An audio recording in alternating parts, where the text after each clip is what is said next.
पहले मैं एसेट के प्रिंसिपल्स आपके साथ डिस्कस करता हूँ, ये प्रूव करता हूँ कि कैसे कैरिंग अमाउंट एसेट का ज़्यादा है और टैक्स बेस कम है तो डेफर्ड टैक्स लायबिलिटी ही बनेगा। एक एग्जांपल के अकॉर्डिंग ये देखने की कोशिश करते हैं। मेरी बुक्स में हमने एक एसेट खरीदा, तो टैक्स बेस सीधा सा वो अमाउंट है जो टैक्स अथॉरिटीज़ मानती हैं कि इतना कैरिंग अमाउंट है, इतने के इकोनॉमिक बेनिफिट आने वाले हैं। कैरिंग अमाउंट हमारी बुक्स में रिकॉर्डेड है। जैसे इंटरेस्ट रिसीवेबल हमने रिकॉर्ड किया अपनी बैलेंस शीट में 1250 का। टैक्स अथॉरिटीज़ ने कहा कि हम इंटरेस्ट रिसीवेबल नहीं रिकॉर्ड करेंगे, हम इसे तभी रिकॉर्ड करेंगे जब ये इंटरेस्ट आ जाएगा।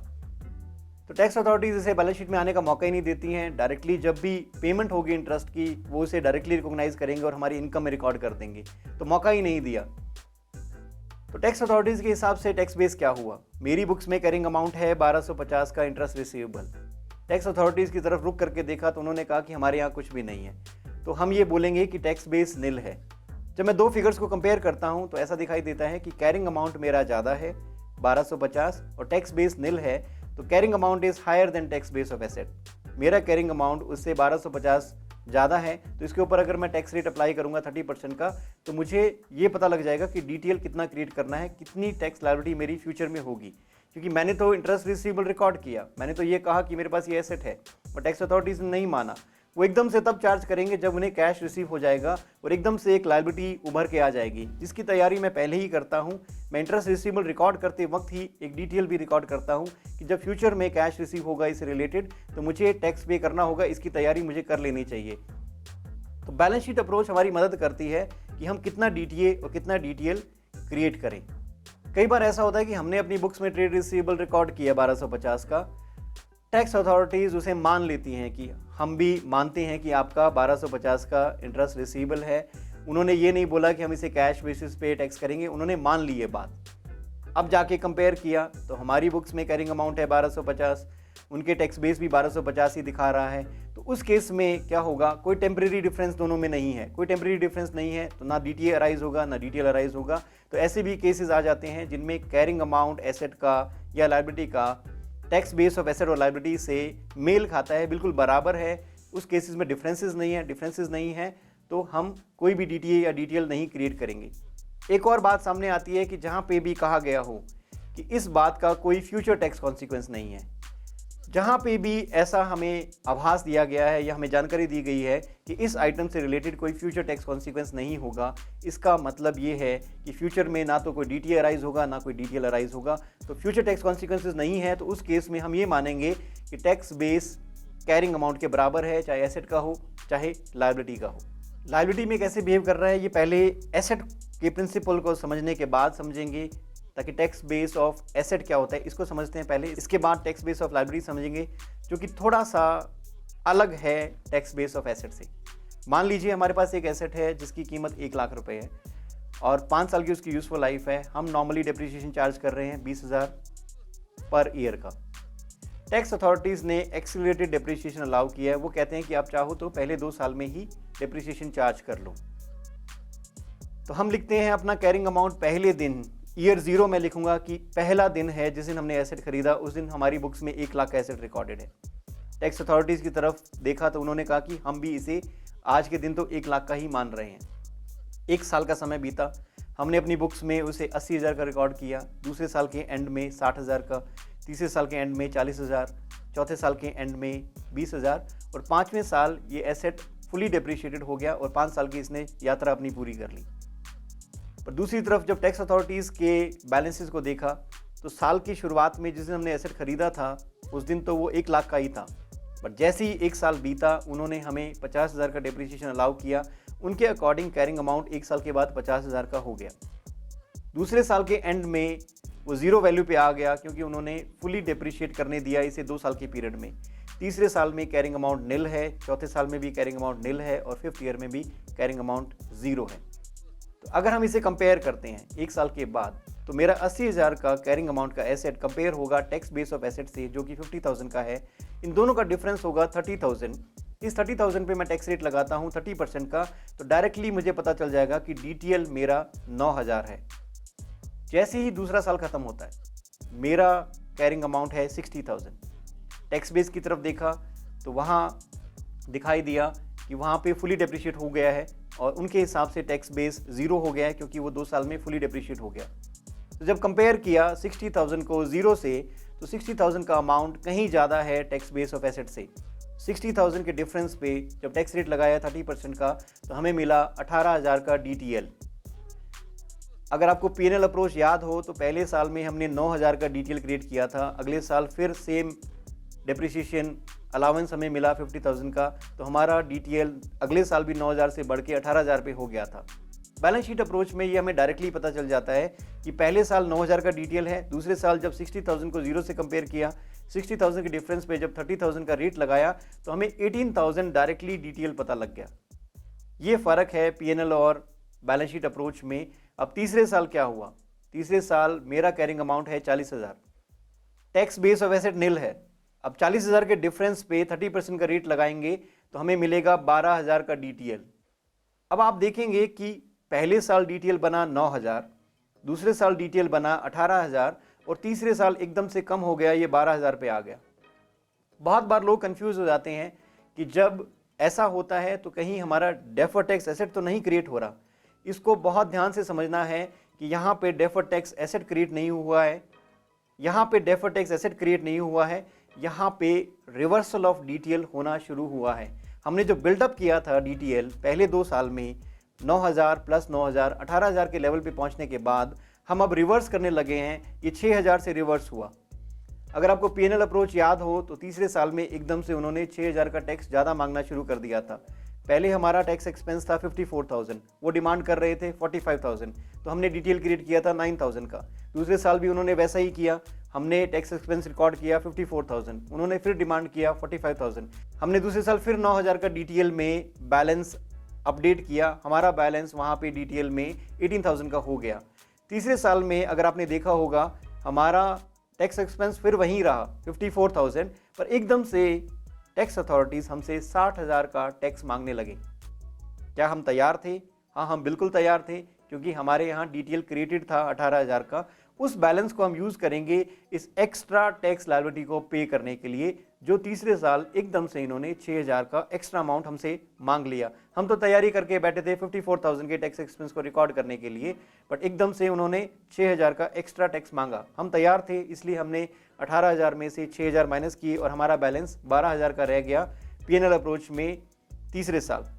वो बैलेंस शीट अप्रोच में आपको डायरेक्टली पता लग जाता है कि 40,000 का डिफरेंस है, 30% का रेट लगा, तो 12,000 का हमारा DTL बनना चाहिए थर्ड ईयर में। फोर्थ ईयर पे पहुँचे, अब हमारा कैरिंग अमाउंट 20,000 है, कैरिंग अमाउंट 20,000 है और टैक्स बेस ऑफ एसेट देखा तो वो नील है। डिफरेंस 20,000 का है जिसके ऊपर 30% का रेट लगा, और चौथे साल ये 6,000 का DTL बैलेंस दिखाई दिया। अब ये 12,000 से 6,000 फिर कम हो गया।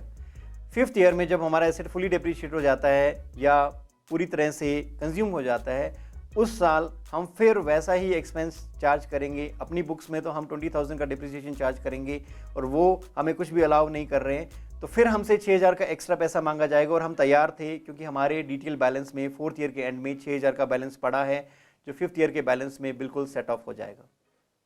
ये था मेरा बैलेंस शीट अप्रोच। क्या मैं इससे एक प्रिंसिपल बना सकता हूँ? क्या मैं एक रूल बना दूँ यहाँ कि अगर मेरा कैरिंग अमाउंट ऑफ एसेट ज़्यादा है टैक्स बेस ऑफ एसेट से, उस केस में DTL ही क्रिएट होगा? अगर मैं ये रूल बना देता हूँ तो क्या इसके उलट भी रूल बन सकता है? अगर मेरा कैरिंग अमाउंट ऑफ एसेट कम है टैक्स बेस ऑफ एसेट से, तो हमेशा डेफर्ड टैक्स एसेट क्रिएट होगा। मैंने एसेट का एक प्रिंसिपल लिया, प्रूव भी किया कि कैरिंग अमाउंट ऑफ एसेट ज़्यादा हो अगर टैक्स बेस ऑफ एसेट से, तो हमेशा DTL बनता है। तो मैं इसके उलट भी तो एक रूल बना सकता हूँ कि अगर कैरिंग अमाउंट ऑफ एसेट कम है टैक्स बेस ऑफ एसेट से, तो हमेशा DTA बनेगा। लायबिलिटीज इसके बिल्कुल उलट होंगी, वो भी समझेंगे और ये दोबारा रिपीट भी होगा। मैं एक बार के लिए यहाँ बता देता हूँ, बट दोबारा रिपीट करूँगा ताकि आपको वहाँ लायबिलिटीज़ का केस भी बेहतर समझ आए। अभी हमने कहा कि एसेट, अगर कैरिंग अमाउंट ऑफ एसेट ज़्यादा है टैक्स बेस ऑफ एसेट से, तो DTL बनेगा। अगर यही लायबिलिटी होगी तो क्या होगा? अगर लायबिलिटी का कैरिंग अमाउंट ज़्यादा है टैक्स बेस ऑफ लायबिलिटी से, तो क्या बनना चाहिए? आपको क्या लगता है? एसेट के केस में अगर कैरिंग अमाउंट ज़्यादा है टैक्स बेस से, तो डेफर्ड टैक्स लायबिलिटी बनती है। इसे मैं रिप्लेस करता हूँ कि यही लायबिलिटी है। अगर मेरी कैरिंग अमाउंट ऑफ लायबिलिटी ज़्यादा है टैक्स बेस ऑफ लायबिलिटी से, तो क्या बनना चाहिए? लायबिलिटीज़ एसेट के उलट होती हैं। तो इसका मतलब ये है कि अगर एसेट के केस में DTL बनता है तो लायबिलिटीज़ के केस में यही डेफर्ड टैक्स एसेट बनना चाहिए। एसेट के केस में अगर कैरिंग अमाउंट ऑफ एसेट कम है और टैक्स बेस ऑफ एसेट ज़्यादा है तो उस केस में डेफर्ड टैक्स एसेट बनना चाहिए। तो लायबिलिटी के केस में क्या बनेगा? लायबिलिटी के केस में उल्टा होगा कि अगर कैरिंग अमाउंट ऑफ लायबिलिटी कम है और टैक्स बेस ऑफ एसेट ज़्यादा है तो उस केस में डेफर्ड टैक्स लायबिलिटी बनना चाहिए। आप चाहें तो ये प्रिंसिपल्स को एक पेन एंड पेपर लेके, मेरी ये उम्मीद है कि आप लिख रहे हैं जो मैं बोल रहा हूँ।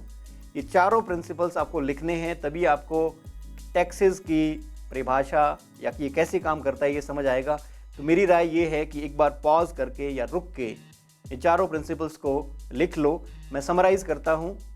एसेट के केस में if carrying amount of an asset is higher than tax base of an asset it will give rise to DTL। अगर कैरिंग अमाउंट ज़्यादा है टैक्स बेस ऑफ एसेट से तो डेफर्ड टैक्स लायबिलिटी बनेगा। अगर carrying amount of asset कम है tax base of asset से तो डेफर्ड टैक्स एसेट बनेगा। लायबिलिटीज़ के केस में अगर कैरिंग अमाउंट ऑफ लायबिलिटी ज़्यादा है टैक्स बेस ऑफ लायबिलिटी से तो डेफर्ड टैक्स एसेट बनेगा, और इफ़ कैरिंग अमाउंट कम है टैक्स बेस ऑफ लायबिलिटी से तो डेफर्ड टैक्स लायबिलिटी बनेगी। ये चारों लाइनें एक बार आप लिख लीजिए। पहला प्रिंसिपल मैं आपको प्रूव कर चुका हूँ, उसके बेसिस पे 3 प्रिंसिपल्स और बनेंगे। अगर आपको ये चारों प्रिंसिपल्स याद हैं या आपको फॉर्मुलेट करने आते हैं, आप कभी भी मात नहीं खाएंगे कि कैसे डेफर्ड टैक्स एसेट या डेफर्ड टैक्स लायबिलिटी कैलकुलेट होगा। हमने अभी तक समझा एक्सीलरेटेड डेप्रिसिएशन। अब इसके उलट कैसे होता है ये भी एक बार देख लेते हैं। हमने एसेट खरीदा था 1 लाख का, जिसे हम 20,000 के रेट पे डेप्रिशिएट कर रहे थे हर साल। अब उल्टा भी हो सकता है कि हमने जो एसेट खरीदा है वो हम डेप्रिशिएट करेंगे 2 साल के पीरियड में। हम 50,000 का डेप्रिसिएशन चार्ज कर रहे हैं। हमने कहा कि एसेट 2 साल में हम डेप्रिशिएट करेंगे, 2 साल ही इसकी लाइफ है। हमने 50,000 पहले साल में डेप्रिसिएशन चार्ज किया और 50,000 दूसरे साल में डेप्रिसिएशन चार्ज किया। हमारे हिसाब से एसेट पूरा हो चुका है 2 साल के अंदर। टैक्स अथॉरिटीज़ कहती हैं कि इस एसेट से रिलेटेड हम आपको डेप्रिसिएशन 4 साल के दौरान चार्ज करने देंगे, कि ये 1 लाख का एसेट अगर 4 साल के दौरान डेप्रिशिएट होगा तो 25,000 का डेप्रिसिएशन आपको चार्ज करना होगा। हम अपनी अकाउंटिंग बुक्स में 50,000 का डेप्रिसिएशन चार्ज करते हैं, पर टैक्स अथॉरिटीज़ हमें सिर्फ 25,000 डेप्रिसिएशन अलाउ करती है। इस बार कुछ उलट हो चुका है, हमारी उम्मीद के मुताबिक नहीं हुआ। हमने 50,000 का डेप्रिसिएशन चार्ज किया, पिछली बार इन्होंने हमें ज़्यादा डेप्रिसिएशन अलाउ किया था, इस बार ये हमें कम डेप्रिसिएशन अलाउ कर रहे हैं। तो क्या करना चाहिए? कितने का डिफरेंस है? अगर कैरिंग अमाउंट मेरी बुक्स में देखूं तो 1 साल के बाद 50,000 की कैरिंग अमाउंट दिखाई देगी। टैक्स अथॉरिटीज़ की बुक्स में वही कैरिंग अमाउंट 75,000 का दिखाई दे रहा है। पहले साल के एंड में दोनों कैरिंग अमाउंट और टैक्स बेस का डिफरेंस 25,000 है। उसके ऊपर अगर मैं 30% का रेट अप्लाई करूं तो 7500 का डेफर्ड टैक्स एसेट बनेगा, क्योंकि कैरिंग अमाउंट ऑफ एसेट कम है, टैक्स बेस ऑफ एसेट ज़्यादा है, तो इस डिफरेंस को हम डेफर्ड टैक्स एसेट रिकॉर्ड करते हैं। तो पहले साल के एंड में 7500 का डेफर्ड टैक्स एसेट क्रिएट हुआ। दूसरा साल खत्म हुआ, हमने अपनी अकाउंटिंग बुक्स में फिर 50,000 का डिप्रिसिएशन चार्ज किया, उन्होंने फिर 25,000 का डिप्रिसिएशन चार्ज किया। अब मेरी बुक्स में कैरिंग अमाउंट 0 है, टैक्स बेस ऑफ एसेट अभी भी 50,000 का है। तो दोनों का डिफरेंस अगर देखा तो पता लगा 50,000 पे 30% का रेट अगर लगाएंगे तो 15,000 का डेफर्ड टैक्स एसेट क्रिएट हो गया दूसरे साल के एंड में। अब तीसरे साल हमारे पास कुछ भी डिप्रिशिएट करने के लिए नहीं है, पर टैक्स अथॉरिटीज़ फिर भी हमें अलाउ कर रही हैं कि आप 25,000 का डिप्रिशिएशन अभी भी अपनी इनकम में से माइनस कर सकते हो। तो हमने जब कैरिंग अमाउंट देखा तीसरे साल, तो तीसरे साल कैरिंग अमाउंट उनकी बुक्स में 25,000 का था। 30% के रेट पे वो हमें छूट दे रहे हैं 7500 की, और वो DTA जो हमने क्रिएट किया था, जो एक्स्ट्रा टैक्स पे किया था पहले साल में 7500, दूसरे साल में 7500, तीसरे साल में ये रिवर्स होना शुरू हो गया और तीसरे साल में हमें छूट मिली, हमें टैक्स क्रेडिट मिला, इतना कम टैक्स पे करना पड़ा। तो तीसरे साल में क्या हुआ, जो DTA बना 2 साल में 7500 प्लस 7500 15,000 का जो DTA था वो अब रिवर्स होना शुरू हो गया, और तीसरे साल के एंड में हमारा DTA बैलेंस है 7500। चौथे साल के एंड में क्या हुआ कि हमने तो कोई डिप्रिसिएशन चार्ज नहीं किया, क्योंकि हम तो फुली डिप्रिशिएट कर चुके हैं इसे 2 साल के पीरियड में। टैक्स अथॉरिटीज़ ने हमें फिर 25,000 का डिप्रिसिएशन अलाउ किया, और इस 25,000 पे हमें फिर छूट मिली 30% के रेट पे 7500 की। तो हमने जाके देखा कि हमारे DTA बैलेंस में 7500 का बैलेंस पड़ा है, वो यूज़ हुआ 4th ईयर में। तो इसको ये नहीं समझना है कि जब तीसरे साल हमने कुछ नहीं चार्ज किया और टैक्स अथॉरिटीज़ ने कुछ हमें चार्ज करने दिया तो ये डेफर्ड टैक्स लायबिलिटी ना बन के reversal of deferred tax asset समझा जाना चाहिए। यही बड़ी कन्फ्यूजन होती है टैक्सेस को समझने में। हमें ये लगता है कि अब तो कुछ उलट होने लगा है, जो पहले होता था तो ये डीटीएल बनना चाहिए। ये डीटीएल नहीं बनेगा, ये reversal of deferred tax asset है। हमारा अगर already created deferred tax asset है किसी आइटम को लेके तो वो अब रिवर्स होता है, ना कि हम डेफर्ड टैक्स लायबिलिटी क्रिएट कर देंगे इसके लिए। तो रिवर्सल ऑफ डीटीए और रिवर्सल ऑफ डीटीएल को समझना भी बहुत ज़रूरी है कि अगर हमने किसी आइटम से related deferred tax liability create की हुई है तो एक समय के बाद वो रिवर्स होना शुरू होगी। अगर हमने डेफर्ड टैक्स एसेट क्रिएट किया है किसी आइटम से रिलेटेड तो एक समय के बाद वो रिवर्स होना शुरू होगी। उस डेफर्ड टैक्स एसेट बैलेंस में कमी आएगी या उस डेफर्ड टैक्स लायबिलिटी बैलेंस में कमी आएगी और वो जीरो की तरफ बढ़ेगा और एक दिन सेट ऑफ हो जाएगा। इसी वजह से तो इसे टेम्परेरी डिफरेंस बोला जाता है कि आज टैक्स नहीं चार्ज करेंगे, कल को चार्ज करेंगे। Taxable temporary difference give rise to deferred tax liability. आज टैक्स ज़्यादा चार्ज करेंगे, कल को छूट दे देंगे। आज आपको ये एक्सपेंस डिडक्ट करने नहीं देंगे, कल को डिडक्ट करने देंगे। इसका मतलब कल को हमें छूट दी जाएगी। आज हमसे ज़्यादा टैक्स ले भी लिया तो कल हमें छूट देंगे। इसका मतलब हमें डीटीए क्रिएट करना चाहिए और वो क्रेडिट फ्यूचर में लेना चाहिए। ये है डिडक्टिबल टेम्परेरी डिफरेंस जो कि जन्म देते हैं डेफर्ड टैक्स एसेट को। ये समरी है एसेट साइड का।